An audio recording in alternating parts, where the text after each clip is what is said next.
Oi, alunos! Aqui é a professora Isis, de Química, e hoje vamos iniciar a nossa primeira aula do segundo bimestre.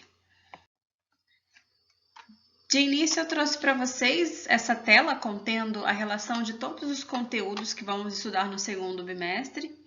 Em suma, todos esses capítulos, eles estão relacionados a 3 eixos da química muito importantes, que são a termoquímica, tá?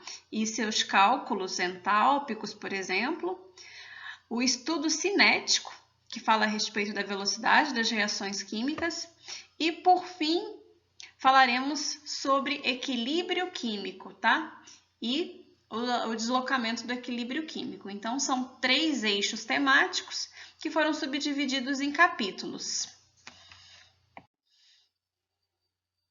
Para facilitar a organização de vocês com relação às datas e conteúdos a serem estudados, eu trouxe aqui essa relação mostrando que o estudo da termodinâmica é composto por 3 capítulos. Hoje a gente vai ver a parte introdutória, que é o Q8, e o Q9, transformações químicas e energia. E na semana que vem, no dia 28, finalizaremos o estudo sobre termoquímica falando sobre os cálculos, tá? Eu vou estar assessorando vocês no desenvolvimento dos cálculos entálpicos, por exemplo. E aí eu coloquei um lembrete mostrando que o bloco de atividades número 1 vai ficar disponível para retirada na escola no dia 5 de junho e a entrega deve ser feita até o dia 19 de junho. Ou seja, vocês vão ter um bom tempo para estar resolvendo com calma as atividades, e o que será cobrado, as 6 atividades de química, vai estar relacionado à termoquímica. E como a gente encerra o assunto no dia 28 de maio, dá tempo para vocês colocarem em prática, e eu vou estar à disposição para ajudar vocês nesse processo, combinado? Então vamos iniciar, pessoal, nosso estudo a respeito de termoquímica. Aqui eu coloquei alguns tópicos para estarmos falando de forma resumida, porque infelizmente se eu fosse gravar uma aula de forma detalhada, o vídeo ficaria muito grande. E vocês têm a apostila à disposição para vocês verem com calma o detalhamento desse conteúdo. Então, quando a gente fala de termoquímica, existem 3 conceitos que são essenciais para o entendimento, tá? Calor, energia e temperatura. Isso porque a termoquímica trata do estudo do calor das reações. Então, a gente vai estar estudando a energia térmica e suas trocas com o ambiente, tá? Vocês talvez estejam familiarizados com o conceito de energia lá da física, aonde está associado a capacidade de realizar trabalho. Mas aqui na química, tá? A gente vai falar a respeito da energia transferida entre 2 corpos. E vai ser sempre do mais quente para o mais frio. Então, é uma energia em trânsito, por exemplo. A temperatura está associada, né, ao grau de agitação das moléculas, no geral, mas também é uma grandeza indicativa do fluxo de energia, médio grau de agitação térmica desse material. Já o calor não é considerado uma grandeza, tá, gente? Não confundam, tá? O calor nada mais é do que uma sensação térmica, que a gente vai ver um pouquinho mais adiante. E esse calor, ele pode ser subdividido em calor sensível e calor latente. Então, aqui tem 2 fórmulas, tá? O calor latente está associado à quantidade de calor trocado entre 2 corpos. A fórmula está aí, Q igual a M vezes L. E o que significa essas siglas, né? Nesse caso, Q é a quantidade de calor, M é a massa, né, do material que vai sofrer essa transformação, e L, calor específico latente. Já o calor sensível está associado a uma mudança de estado físico. E se há uma mudança de estado físico, nós temos agora a seguinte fórmula, Q igual a M vezes C vezes ΔT. E o que significa isso? Q é a quantidade de calor trocado, M, massa do material considerado, C, calor específico do material e ΔT, variação de temperatura. tá? Essas são as fórmulas, mas vocês não precisam se preocupar que na prática a gente vai fazer mais cálculos associados à entalpia do que calor latente e sensível. E por fim, ao lado, temos um diagrama demonstrando como funciona essa questão de troca de calor, tá? Troca de energias. Sempre vai ser um sistema, nós vamos sempre ter um sistema, tá? E ao redor uma vizinhança. Observem que toda vez que o sistema estiver mandando o calor para fora, ou seja, o calor estiver saindo do sistema, indo para a vizinhança, a gente vai ter um processo chamado exotérmico, ou seja, vocês vão ver depois que o valor entálpico é menor do que zero. E toda vez que o calor estiver entrando no sistema, ou seja, saindo da vizinhança e entrando no sistema, nós temos um processo chamado endotérmico. E a variação de entalpia sempre vai ser positiva neste caso, ok? Mudanças de estado físico da matéria não é uma novidade para vocês, né? Vocês estudam isso lá desde o ensino fundamental. Só que eu trouxe esse diagrama com o intuito de estarmos analisando pelo ponto de vista da termodinâmica, tá? Ou seja, avaliando se trata-se de um processo endotérmico ou exotérmico. E lembrando, né, que transformações ocorridas com o ganho da energia são os chamados processos endotérmicos e as transformações que perdem ou liberam energia são denominadas exotérmicas.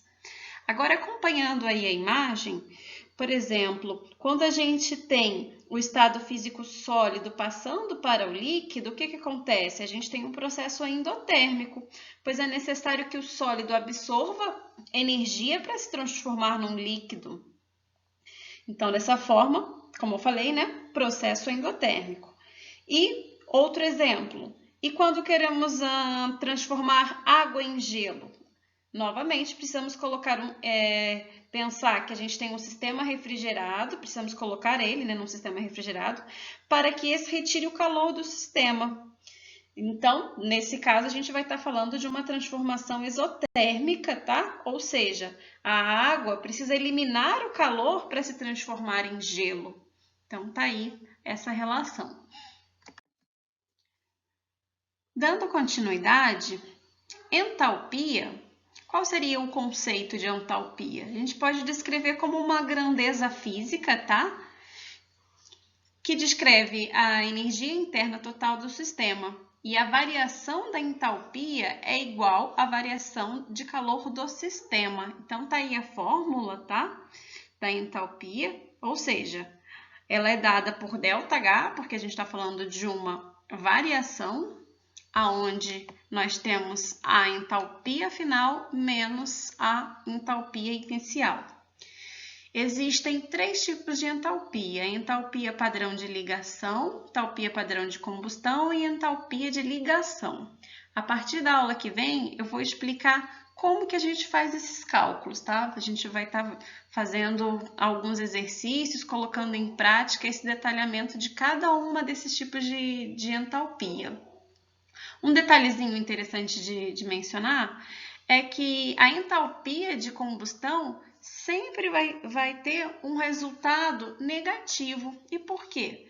Porque processo de combustão, a gente tem o quê? Uma liberação de calor. Então, a gente está falando de um processo exotérmico. E lembra que lá no início a gente chegou a mencionar que processos exotérmicos têm uma variação de entalpia negativa, tá? Menor do que zero. E é isso, gente. Vamos dando continuidade ao nosso estudo.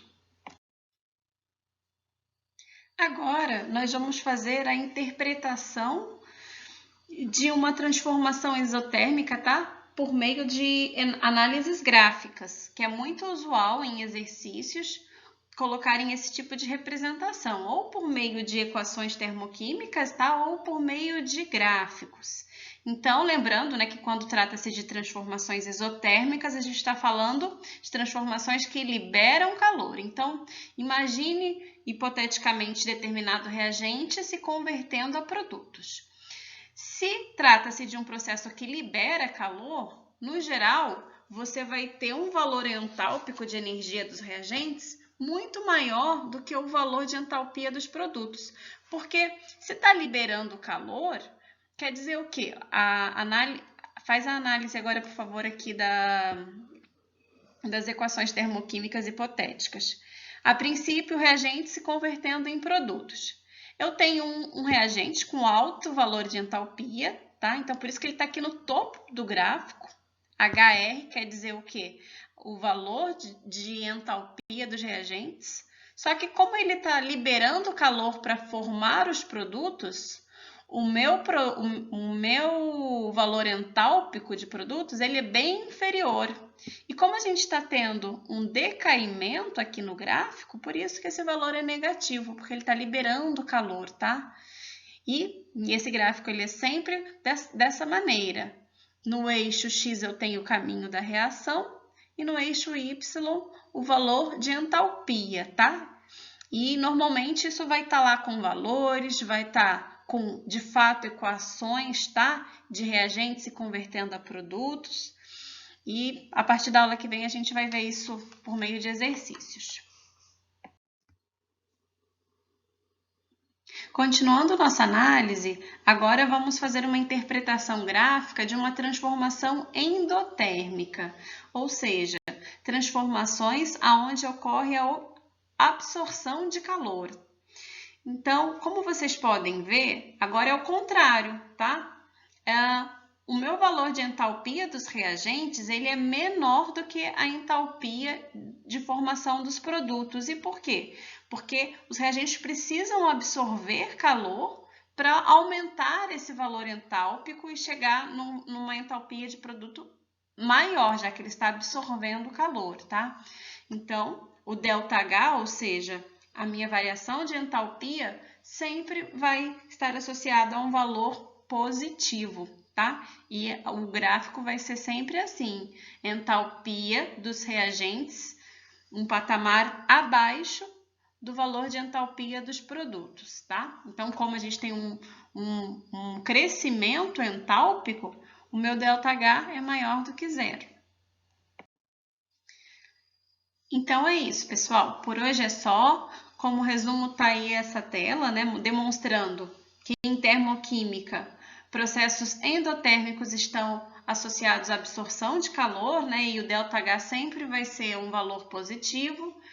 Processos exotérmicos estão associados à liberação de energia, variação de entalpia negativa. E lembrando, né, que a entalpia em si, né, a variação, é calculada por meio desta fórmula, ΔH igual a entalpia dos produtos menos entalpia dos reagentes. Agora, como meta final da aula, eu gostaria que vocês resolvessem os exercícios da apostila desses 2 capítulos iniciais. Então, vocês vão resolver as atividades da página 14 e as atividades da página, vamos ver, 7 e 8. Então, exercícios da página 7 e 8 e da página 14. Esses exercícios são mais conceituais, tá? Ainda não entramos na parte de cálculo. E na aula que vem, eu vou fazer um processo diferente. Ao invés de ser slide e fala, como é muito cálculo, acho mais fácil eu gravar uma aula eu resolvendo os cálculos, né? Com o passo a passo detalhamento. Então, aula que vem não teremos teoria, e sim desenvolvimento de atividades. Então é isso, gente. Vou estar aqui no WhatsApp disponível para retirar as dúvidas. Ótimo dia de estudos e até a próxima!